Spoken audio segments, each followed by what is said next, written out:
지금 이 순간인데요. 우리나라 성인 4명 중 1명이요. 대사증후군이라는 소리 없는 시한폭탄을 안고 살아가고 있습니다.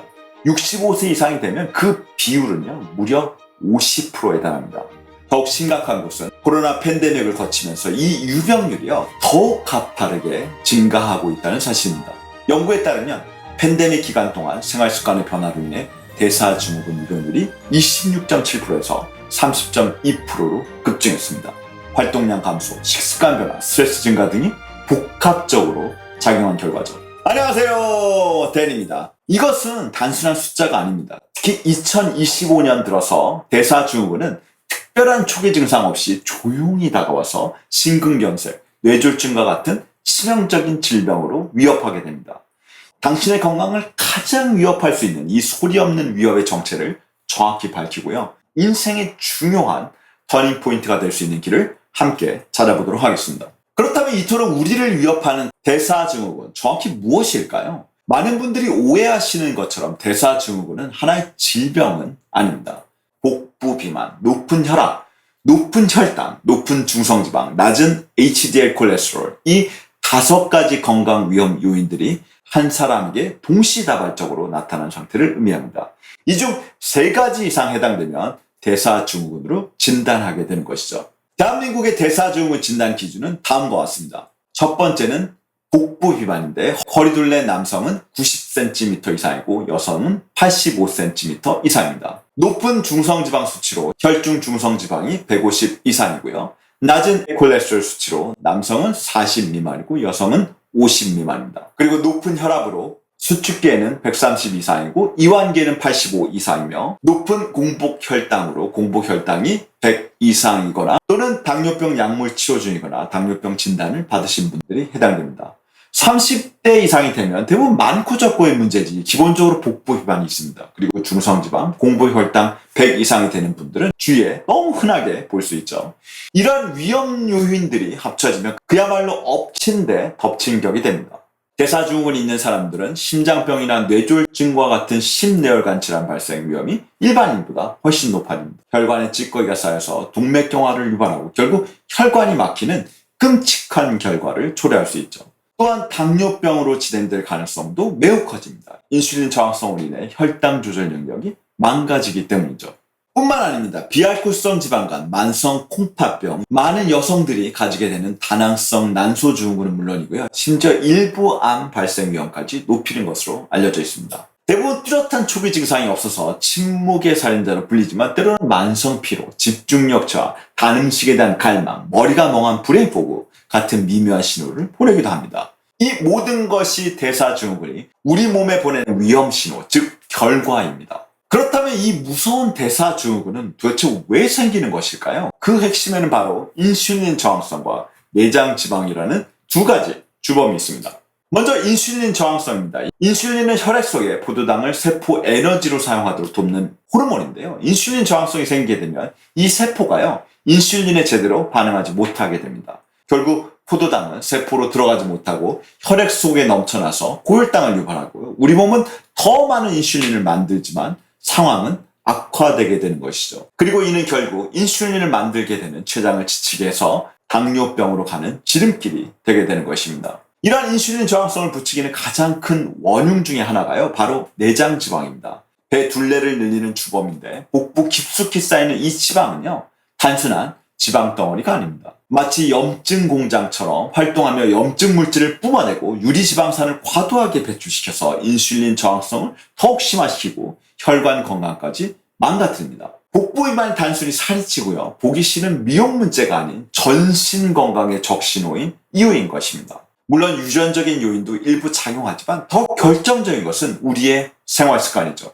고칼로리 위주의 과식이 이어지는 식습관, 부족한 신체 활동, 만성적인 스트레스 등이 복합적으로 작용하여 인슐린 저항성과 내장 지방의 축적을 가속화합니다. 특히 코로나 팬데믹 기간 동안에요, 이러한 나쁜 생활 습관이 만연하면서 대사증후군 유병률이 급증한 것은요, 우리에게 큰 경고를 던져주는 것이죠. 지금까지 대사증후군의 심각성과 원인에 대해서 간략히 알아보았는데요. 하지만 절망하기에는 이릅니다. 대사증후군은 우리가 적극적으로 대처하면요, 충분히 예방하고 관리할 수 있는 상태이기 때문입니다. 가장 먼저 할 일은요, 일단 나의 상태를 정확히 아는 것입니다. 대사증후군은 증상이 거의 없다라고 말씀드렸기 때문에 정기적인 건강검진이 무엇보다 중요합니다. 허리둘레를 측정하고 혈압, 공복혈당, 중성지방, HDL 콜레스테롤 수치를 확인하는 것이 필요한 거죠.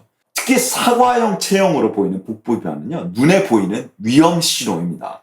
50대에서 유병률이 가장 높지만 최근에는 30대 남성에서도 급증하고 있고요. 여성은 폐경 후에 그 위험이 훨씬 더 커집니다. 아까 말씀드린 5가지 복부 비만, 높은 혈압, 높은 혈당, 높은 중성지방, 그리고 낮은 HDL 콜레스테롤 5가지의 위험 요소 중 최소한 2가지 이상만 있어도요. 먼저 의사분에게 제가 대사증후군 위험 요인이 있나요? 그리고 어떤 관리가 구체적으로 필요한가요? 적극적으로 질문하고요. 스스로 대처를 하는 것이 필요합니다. 이렇게 대사증후군 관리의 핵심은 건강한 생활 습관입니다. 잘 먹고 잘 움직이고 잘 관리하는 것이죠.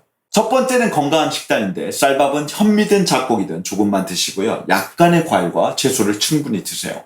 설탕, 가공식품, 튀긴 음식처럼 트랜스지방이 들어간 지방은 최대한 피하고요. 만약 이런 튀긴 음식을 먹었다고 하면 오메가3뿐만 아니라 오메가369의 오메가 1000 스펙트럼이 모두 들어가 있는 항염 오메가 지방을 섭취해서 이 피해를 최소화해야 합니다.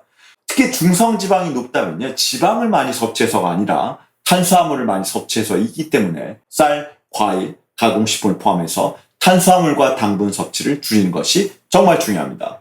두 번째는 규칙적인 신체 활동입니다. 일주일에 5번. 일주일에 5번이니 매일이죠. 그리고 하루 30분 이상 숨이 약간 찰 정도의 빠르게 걷기, 조깅과 같은 유산소 운동과 그리고 근력 운동을 병행하시면 좋습니다. 저는 근력 운동으로요, 저희 어머님에도 추천하는 가장 좋은 방법인 계단을 이용하는 것입니다. 저희 어머니가 82세인데요. 19층까지 아파트 계단을 오전에 한 번, 오후에 한 번 이렇게 계단을 오릅니다.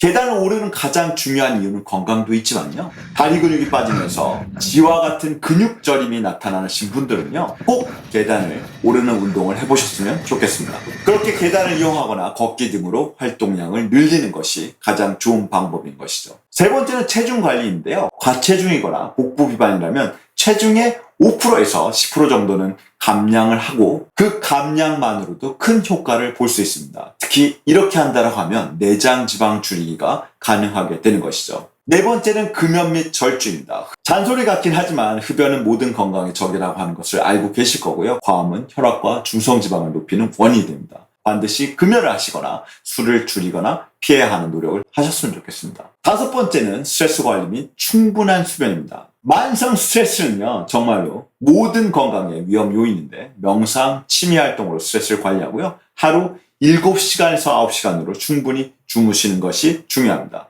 그리고 생활습관 개선으로 부족하다고 하면요.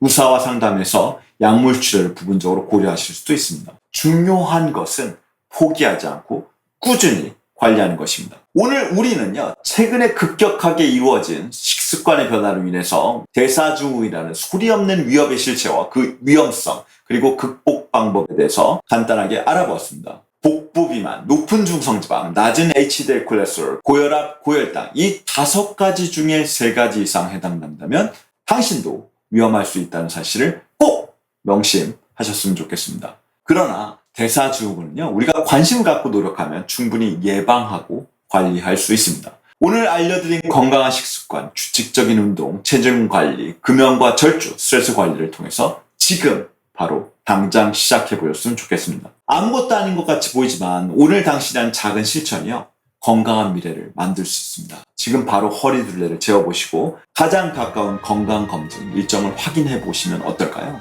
그리고 오늘 저녁 식탁부터 조금 더 건강하게 바꿔보려는 생각은 어떠실까요? 그리고 궁금한 점이나 걱정되는 부분이 있다면요, 주저하지 말고요. 검진 결과를 알려주시는 의사 선생님과 꼭 상담을 자세히 해보셨으면 좋겠습니다. 왜냐하면 여러분의 건강은요, 그 무엇과도 바꿀 수 없는 소중한 자산이기 때문인 것이죠. 그럼 올바른 정보를 찾는 이들에게 저희 정보가 건강한 삶의 방향을 제시하기 바라고요. 이 영상을 보시는 모든 분들의 하루가 보석처럼 활짝 빛나길 진심으로 기원드립니다. 감사합니다.